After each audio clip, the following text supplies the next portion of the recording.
베드로의 설교로 무려 3,000명의 사람들이 가슴을 치고 그리고 양심에 찔려서 침례를 받는 그런 엄청난 일이 일어나게 되었습니다. 회개하고 침례를 받은 사람들이 사도들에게 나와 말씀을 듣기 시작했고 가르침을 받기 시작했습니다. 그 사도들은 이제야 예수님의 고난과 십자가와 이 땅에 오신 이유와 그리고 부활에 대해서 진정한 의미를 가르치기 시작했습니다. 그리고 예수님께서 명령하셨던 일들을 하나하나 이행하기 시작합니다. 예수님께서 고난당하시기 전날 밤에 제자들을 모아놓고 최후의 만찬을 제정하시면서 이를 행하라. 그래서 이를 행하여 나를 기념하라 라고 말씀하셨죠. 성경은 초대교회가 이 말씀을 받들어 교제하며 떡을 떼었다라고 증언하고 있습니다. 그들이 성전에서든지 집에서든지 모일 때마다 떡을 떼며 포도주를 마시는 이 성찬 예식을 거행합니다. 그것이 예수님의 찢기심과 피 흘림이 당신의 허물로 인함이 아니라 바로 죄와 사망에서 인간을 해방시켜 영원한 유월절을 인간에게 주시기 위함이라는 것을 알게 되었기 때문에 그들이 모일 때마다 이 성찬 예식을 행해서 예수님의 말씀을 기억하기 시작했습니다. 그리고 주님께서 자신들에게 새로운 삶과 새로운 생명을 주신 것에 감격했고 주님의 손과 발이 되어서 살아갈 것을 그들이 결단했을 겁니다. 급기야 그들이 이제 자신들의 물건을 아까워하지 않고 서로 나누는 일을 하기 시작합니다. 이것이 성령의 역사로 이루어진 성도들의 영적 일치가 물질적 차원에서도 서로를 위하는 마음으로 자발적으로 일어나게 됐던 일들이죠. 그래서 가지고 있는 것들을 팔고 가지고 오면서 사람들과 나누게 되었던 겁니다. 그러니까 잠시나마 이 지구상에서 물건을 서로 통용하고 나누는, 그래서 재물을 서로 취하지 않는 삶을 그들이 살 수 있다는 사실을 잠깐 보여줍니다. 초대교회 교인들이 이렇게 할 수 있었던 것은 바로 종말이 올 것을 믿었을 때 자신들의 재산을 아무렇게나 사용하지 않았습니다. 재산을 허비하지 않았고 그리고 적어도 물질이 하나님께 속한 것이라는 사실을 그들이 그제야 알게 되었습니다. 그래서 물질이 나를 위한 것, 자신들만을 위한 것이 아니라는 사실을 깨달았다는 의미입니다. 그리고 제자들이 이제 무엇을 했는지, 그리고 나서 제자들이 계속해서 무엇을 했는지를 오늘 본문이 우리에게 증언합니다. 바로 사도행전 3장 1절입니다. 제9시 기도 시간에 베드로와 요한이 성전에 올라갈새. 여러분, 이 모습을 보면 그동안 예수님을 부인하고 도망쳤던 베드로죠. 자기 살고자 했던 베드로가 이제는 정말 그리스도의 최전선에서 용장이 되어서 복음을 전하기 시작했음을 말하는 겁니다. 베드로가 또 베드로와 요한이 성전에 올라갔던 시간이 오늘 성경에 보니까 제9시다라고 하는 사실을 밝히고 있어요. 제9시란 오늘날의 시간으로 하면 오후 3시를 말합니다. 경건했던 유대인들은 하루에 3번 기도를 했다고 했죠. 9시와 12시와 3시 이렇게 3번씩 예루살렘을 찾았는데요. 사실 이 3시라는 시간은 우리로 말하면 한참 오후지만 이들은 하루가 거의 마감이 되어가는 시간입니다. 이들은 저녁이 하루를 시작해서 그 다음 날까지를 하루를 봅니다. 그렇기 때문에 오후 3시는 이제 하루가 다 이제 저물어가는 시간대죠. 오후 3시에 베드로와 요한이 성전을 찾은 것은 다른 유대인과 같이 그렇게 기도하러 올라간 것만이 아니라 복음을 전하기 위해서 올라갔어요. 그 사실을 이후에 나오는 사도행전의 이야기가 그 사실을 뒷받침해 주고 있죠. 여기 올라갈새라는 단어, 그러니까 성전에 올라갈새라는 단어는 미완료 과거형이라고 합니다. 그래서 습관적인 행동을 나타낼 때 쓰는 단어입니다. 그러니까 제자들이 성전에 기도하러 가는 것을 말하는 것인데요. 그런데 다른 때는 성전에 기도하러 찾았습니다. 그런데 이제는 베드로와 요한이 어떻게 갔죠? 복음을 전하기 위해서 성전을 찾았던 겁니다. 같은 행위를 했지만 성령의 충만을 입은 후 제자들은 오로지 그들이 복음을 전하는데 다 온 전력을 다합니다. 지금도 마찬가지라고 생각해요. 같이 예배 시간에 나와 있지만 하나님께 예배하지만 아마 똑같은 마음으로 예배하지는 않으시는 것 같아요.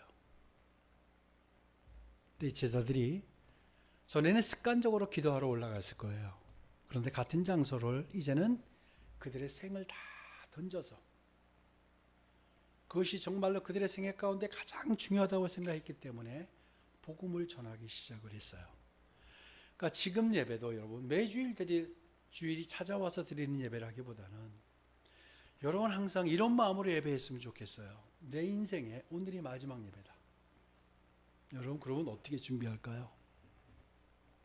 여러분의 정신을 다 온전히 집중하지 않겠어요? 우리가 그렇게 해도 하나님의 은혜를 받을까 말까 하는데 내일 뭘 결제해야 되는데 이번 주에 뭘 해야 되는데 보통 이런 생각이 여러분 가져오시진 않은지 모르겠어요. 여러분 온전히 같은 장소에 있지만 온전히 주님께만 이제는 집중하는 여러분 되시길 주 이름으로 축복합니다. 여러분의 생애가 변하기를 원하시고 여러분의 삶이 달라지길 원하시죠. 그렇다고 한다면 여러분이 하나님께 얼마나 집중하느냐, 여러분이 얼마나 하나님께 시선을 두느냐가 여러분의 미래를 결정한다고 믿습니다. 베드로와 요한이 예루살렘 성전의 문들 가운데 미문을 드나들었다, 또 미문을 사용했다고 성경이 말하고 있는데요. 2절입니다. 2절을 보실까요? 나면서 못 걷게 된 이를 사람이 메고 오니 이는 성전에 들어가는 사람들에게 구걸하기 위하여 날마다 미문이라는 성전문에 두는 자라. 미문이라고 우리의 한글 성경에는 이렇게 번역이 되어 있는데요. 니카노르의 문이라고 합니다. 이 문이 굉장히 아주 화려하고 웅장하고 아름다웠다고 합니다. 바로 금과 은을 입힌 황동으로 된 문이에요. 이중문이었어요. 상상이 되시죠? 얼마나 이 문이 아름다웠으면 그것을 그냥 미문이라고 했겠습니까? 그리고 또 이 문으로 사람들이 가장 많이 통행을 했어요.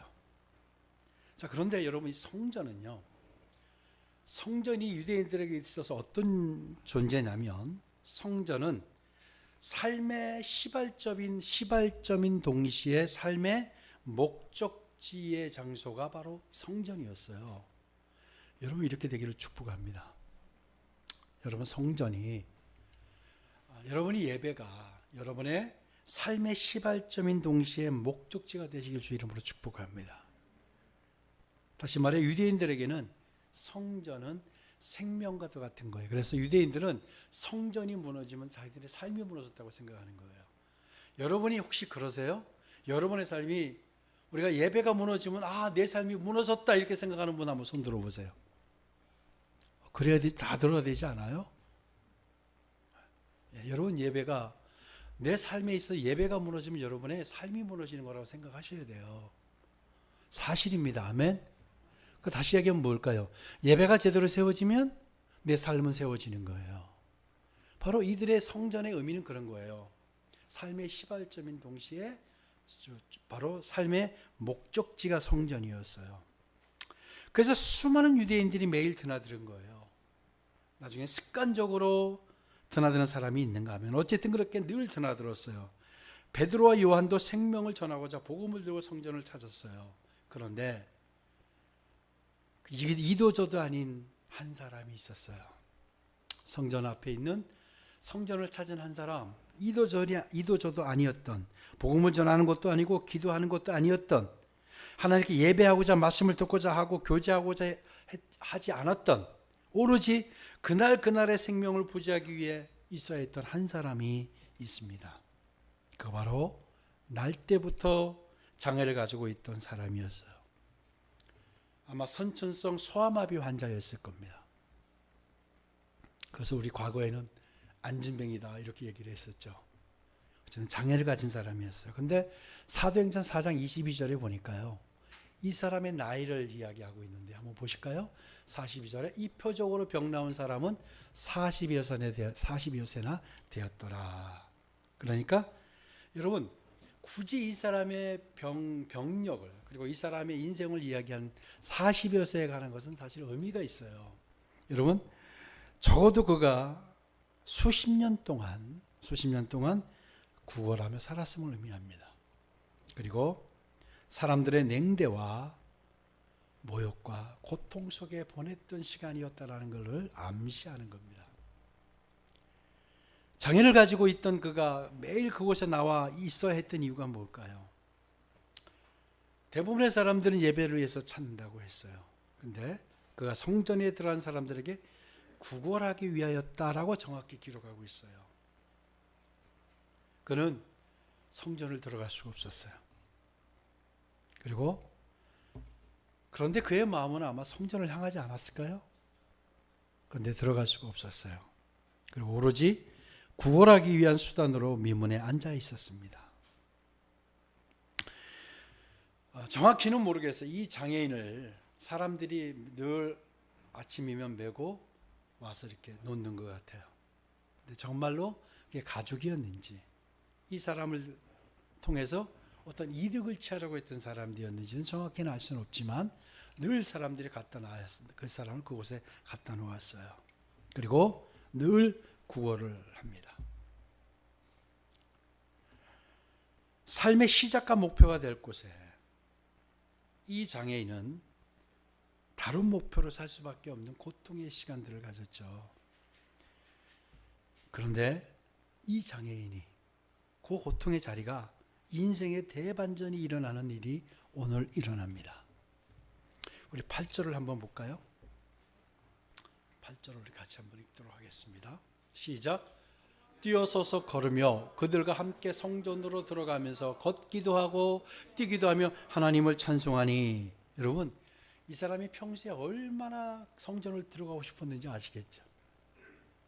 결과적으로 이 사람이 걷게 되자 성전부터 뛰어 들어갔다라는 거예요. 근데 그가 정말로 성전에 들어가고 싶었을 거예요. 근데 못 들어가고 그의 인생은 성전에서 구걸하는 삶을 살아야 됐죠. 그가 걷게 되면서 뛰게 되면서 가장 먼저 한 일이 바로 성전으로 뛰어가서 하나님을 찬양하는 거였어요. 자, 그러면 어떻게 이 사람에게 이런 일이 일어날 수 있었을까?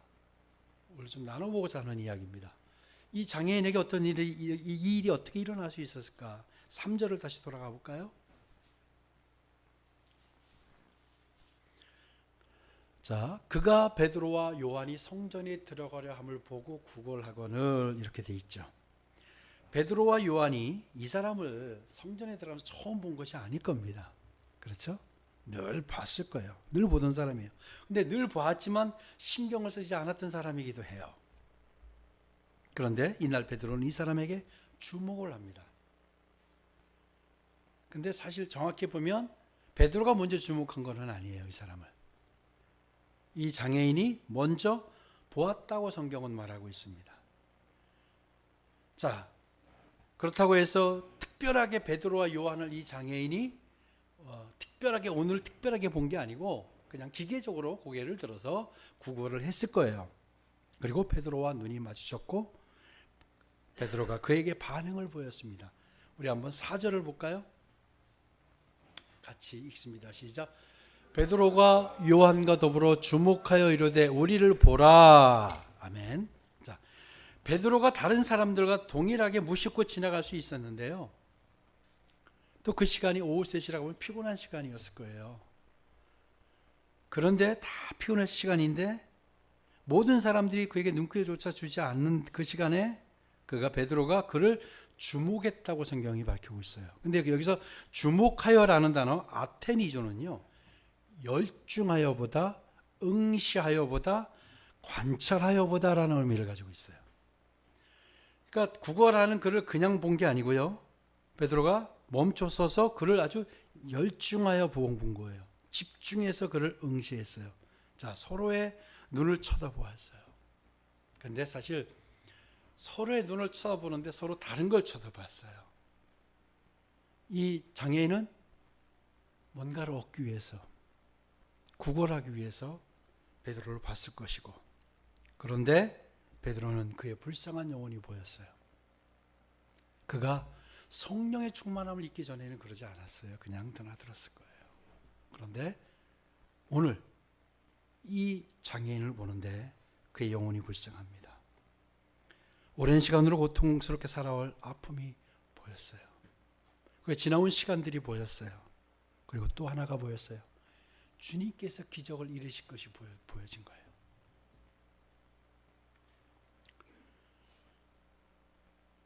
장애인의 최대 관심사는 뭐였죠? 더 많은 것을 얻는 것이었을 거예요.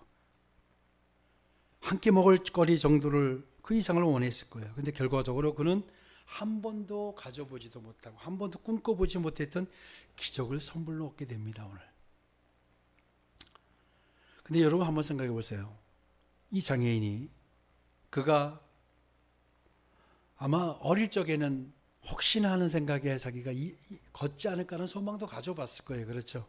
근데 40년의 세월을 살아본 이 사람은 그 꿈을 버린 지가 오래일 겁니다. 그리고 나는 일어날 수 없다는 사실은 아예 옛날에 벌써 포기해버렸고, 그리고 이제 나는 어떻게 하든지 더 불쌍하게 보여서 사람들에게 더 많은 것을 얻는 것이 목표가 됐고, 일어난다는 건 아예 체념했을 겁니다. 근데 오늘 우리는 이 사건을 통해서 중요한 것을 깨닫게 되는데요. 복음은 또 기적은요, 전적으로 하나님의 은혜의 선물입니다. 이 장애인이 준비되어 있던 것도 아니에요. 그래서 그가 소망을 가졌다, 소망 갖지 않았어요. 그걸 포기한 지 오래예요. 그렇죠? 그는 포기한 지 오래예요. 걷는다는 거, 이거는 있을 수 없는 일이잖아, 이제는요. 40세를 살았으면 어리석지 않기 때문에 자기가 못 일어난다는 걸 알고 있으니까 꿈도 꾸지 않았던 일이에요. 그런데 그가 걸어서 있었던 것은 전적으로 뭐예요? 그가 준비됐다거나 그가 특별한 사람이었다거나 그렇지 않았어요. 오로지 하나님의 전적인 위로부터 주시는 은혜였어요. 그러니까 하나님의 철저한 주권에 의한 은혜였다라는 거예요. 복음은 그런 거예요.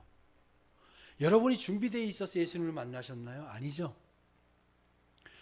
여러분이 이제는 내가 예수를 믿고 있어야지 딱 생각하고 있었는데 교회를 나오신 분 있으세요? 물론 이제 때로는 그런 분이 있죠. 이제는 내가 교회를 나가봐야 되겠다. 근데 누가 나한테 예수 믿으세요 했다고 해서 나오는 분들이 있어요. 그것은 이미 하나님 준비시킨 거라고 믿습니다. 자, 로마서 5장 8절과 에베소서 1장 7절을 연이어 한번 보도록 합니다. 우리 한번 볼까요? 시작. 우리가 아직 죄인 되었을 때에 그리스도께서 우리를 위하여 죽으심으로 하나님께서 우리에 대한 자기의 사랑을 확증하셨느니라. 아멘. 그렇죠? 우리가 아직 뭐예요? 죄인 되었을 때에 하나님께서 우리에 대한 자기의 사랑을 확증하셨어요. 자, 그리고 계속해서 우리는 그리스도 안에서 그의 은혜의 풍성함을 따라 그의 피로 말미암아 속량 곧 죄사함을 받았느니라. 아멘. 하나님의 은혜의 풍성함을 따라 받았어요. 로마서 3장 27절 한 절을 더 보겠습니다. 같이 읽습니다. 시작. 그런즉 자랑할 데가 어디 있느냐? 있을 수가 없느니라. 무슨 법으로냐? 행위로냐? 아니라 오직 믿음의 법으로니라. 아멘. 우리가 복음을 들은 것은 철저하게 하나님의 절대적인 주권에 의한 은혜입니다. 바로 이 사람이, 장애인이 베드로가 응시하게 되고 하나님이 기적을 일으킨 것을 보게 되고 하나님의 기적을 일으킨 것은 철저하게 하나님의 은혜였어요. 그래서 우리가 자랑할 수 없어요. 그래서 오직 우리는, 여러분 은혜를 받았다면, 은혜를 받으면 여러분은 어떻게 해요? 여러분 사람이라고 한다면, 우리가 그런 금수만도 못한 놈이라고 이야기하는 얘기가 있죠. 이 짐승만도 못한 놈이 뭐예요? 은혜를 모르는 사람을 이야기할 때 그거 얘기하는 거예요. 여러분 은혜를, 우리가 하나님께 은혜를 받았습니까? 받지 않았습니까? 여러분 은혜를 왜 대답을 못하세요? 은혜를 받으셨어요? 안 받으셨어요? 하나님께 은혜 받은 사람들이에요. 이 자리에서 예배하고 있다는 거, 여러분 이건 특별한 특권입니다. 근데 세상은 이걸 모르죠. 우리는 그걸 알아요. 이게 얼마나 중요하고 귀한 것인지를 알아요. 우리 은혜 받은 사람들이에요. 자, 그러면 여러분이 짐승입니까? 아니죠. 금수만도 못한 놈이세요? 그래 보이세요? 아니에요. 그렇다면 은혜를 알고 살아야 돼요. 은혜를 갚지는 못할 망정 은혜는 좀 알아야 되지 않겠어요? 은혜를 갚으면 그건 대단한 사람인 거고요. 여러분, 하나님께 은혜 갚는 삶 살게 축복합니다. 은혜 갚는 게 뭘까요? 하나의 은혜에 감사하고 은혜 갚는 게 뭘까요? 하나님의 뜻대로 사는 거예요. 그게 뭐예요? 하나님과 교제하는 거예요. 하나님 우리를 부르신 이유 가운데 하나가, 가장 큰 이유가 뭔지 아세요? 우리와 교제하고 싶으신 거예요. 우리가 사귀고 싶은 거예요.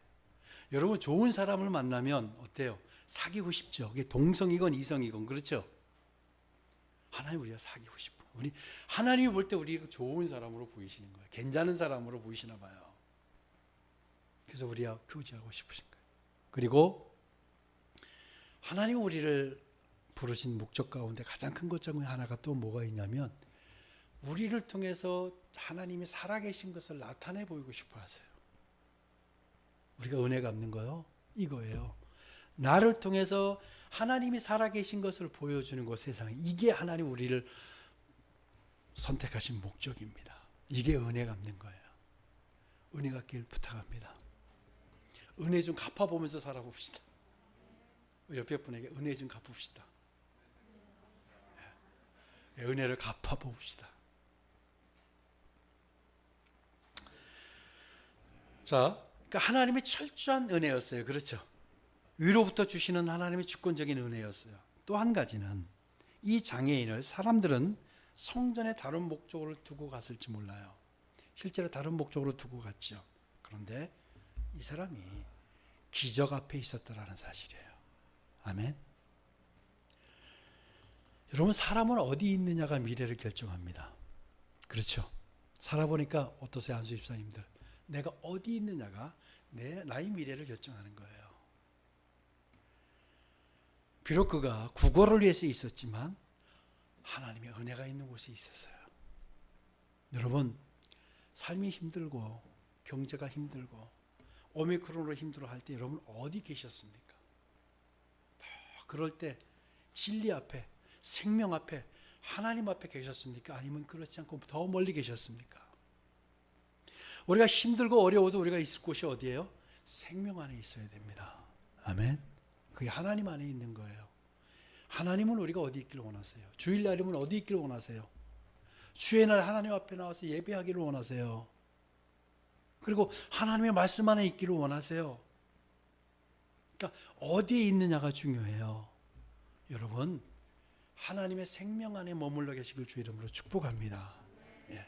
바로 이 사람이 기적 앞에 있었다라는 사실이에요. 생명 없는 허망하게 끝날 죽음의 자리에 있지 않고, 그래도 그가 생명 앞에, 비록 성전에 오르는 사람들에게 구걸이 목적이었지만 이 장애인은 하나님의 생명 있는 곳에 있었다는 사실 여러분 주목해야 합니다. 생명이 있는 곳에 있어야 생명이 흘러나오죠. 여러분, 그래서 우리가 하나님 앞에 가까이 계셔야 됩니다. 그러나 세상에 많은 사람들은 생명과 진리가 있는 곳을 가까이 하려 하지 않아요. 불편하거든요. 하지 말아야 될 것도 많거든요. 그래서 나를 즐겁게 하고 쾌락을 주고 달콤하게 하고 하는 그런 곳을 즐겨 찾게 되는 거예요. 예수님께서 이렇게 말씀하셨어요. 요한복음 8장 31절 32절입니다. 그러므로 예수께서 자기를 믿은 유대인들에게 이르시되, 너희가 내 말에 거하면 참으로 내 제자가 되고 진리를 알지니 진리가 너희를 자유롭게 하리라. 아멘. 여러분, 진리가 삶을 자유롭게 한다는 거예요. 진리가 삶을 구원하는 거예요. 진리가 생명을 가져다 주는 거예요. 진리 안에 거하는 여러분 되시길 주 이름으로 축복합니다. 여러분, 있어야 할 곳에 계세요. 생명이 있는 곳에 계시기 바랍니다. 아무리 내가 힘들어도 여러분, 생명이 있는 곳을 벗어나면 여러분이 살 수가 없는 거예요. 생명이 있는 곳에 머물러 계시기를 다시 한번 축복합니다. 베드로와 시선이 마주친 장애인에게 베드로가 이제 한 말을 여러분 들어보시죠. 이 말이 얼마나 중요한 말이었는지 여러분 들어보셔야 됩니다. 6절입니다. 우리 큰 소리로 같이 한번 읽도록 하겠습니다. 시작. 베드로가 이르되 은과 금은 내게 없거니와 내게 있는 이것을 내게 주노니 나사렛 예수 그리스도 이름으로 일어나 걸어라. 아멘. 자, 여러분 잘 들으세요. 장애인이 원한 게 뭐예요? 은과 금이에요. 그렇죠? 은과 금이었어요. 근데 베드로가요, 예수님을 따라가도 해봤고 어부도 해봤고요, 예수님을 따라가도 봤어요. 예수님을 배반도 해봤어요.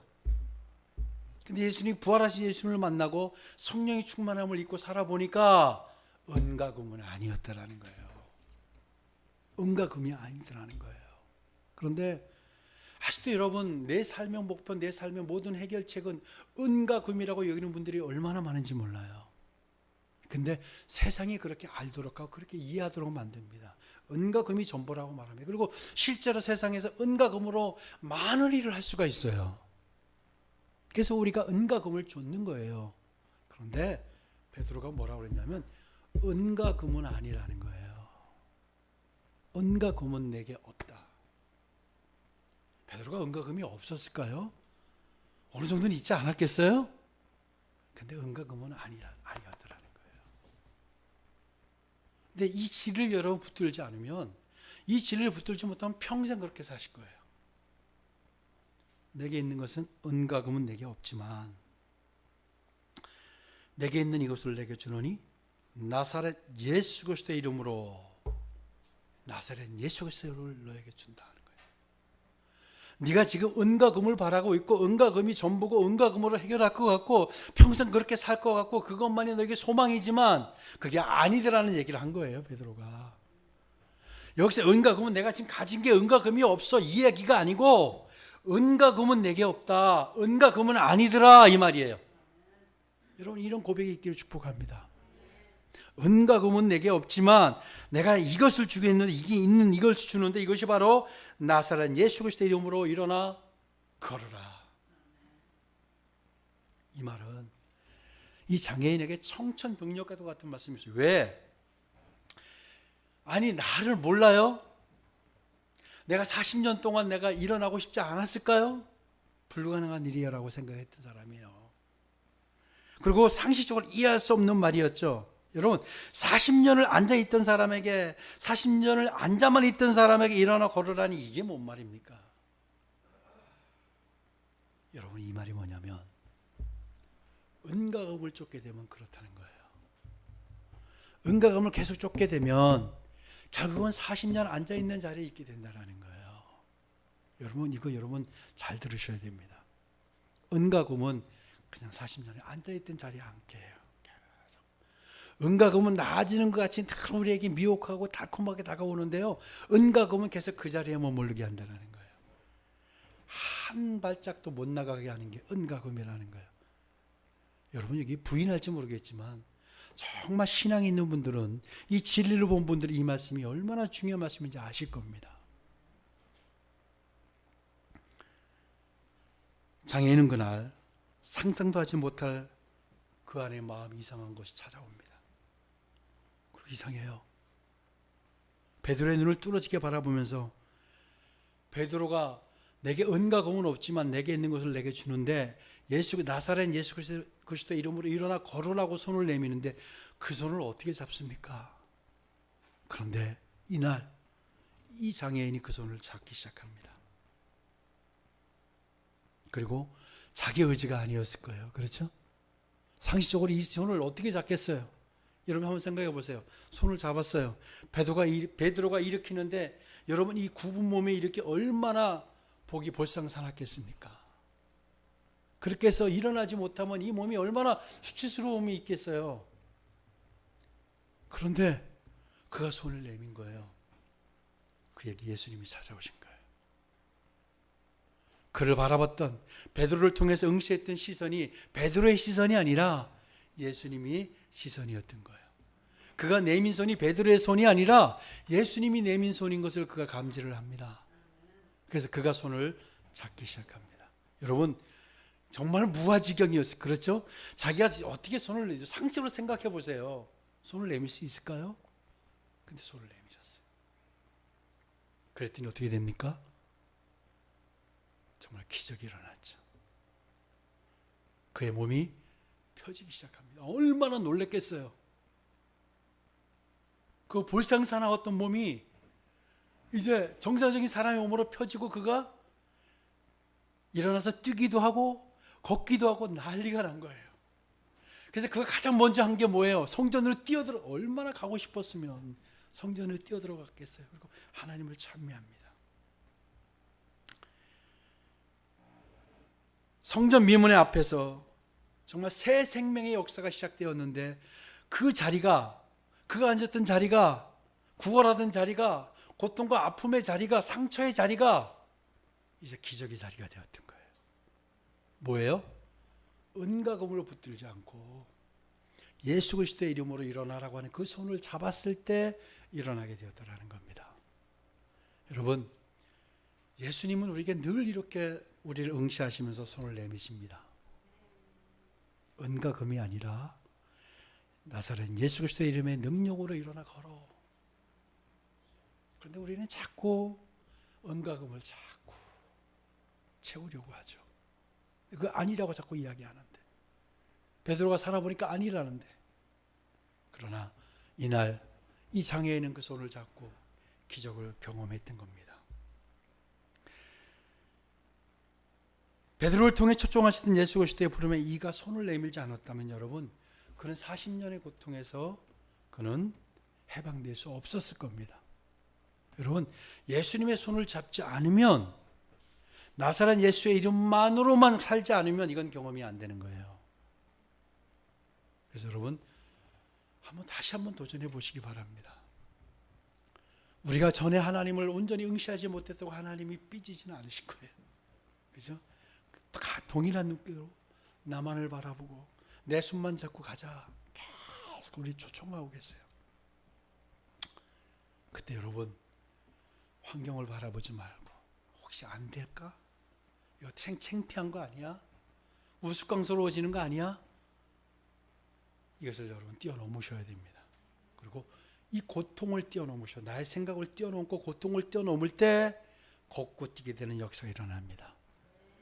여러분, 다시 이번 주부터 시작하실 수 있어요. 하나님 오늘 우리에게 말씀하십니다. 응시하시면서 말씀하십니다. 나사렛 예수 그리스도 이름으로 일어나 걸어라. 여러분, 걷게 되길 축복합니다.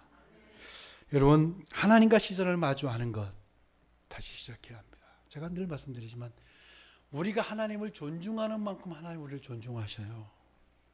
내가 하나님을 존중하지 않는데 하나님 우리를 존중하실까요? 사람도 마찬가지예요. 내가 나를 존중해 주면 나도 존중하는 거예요.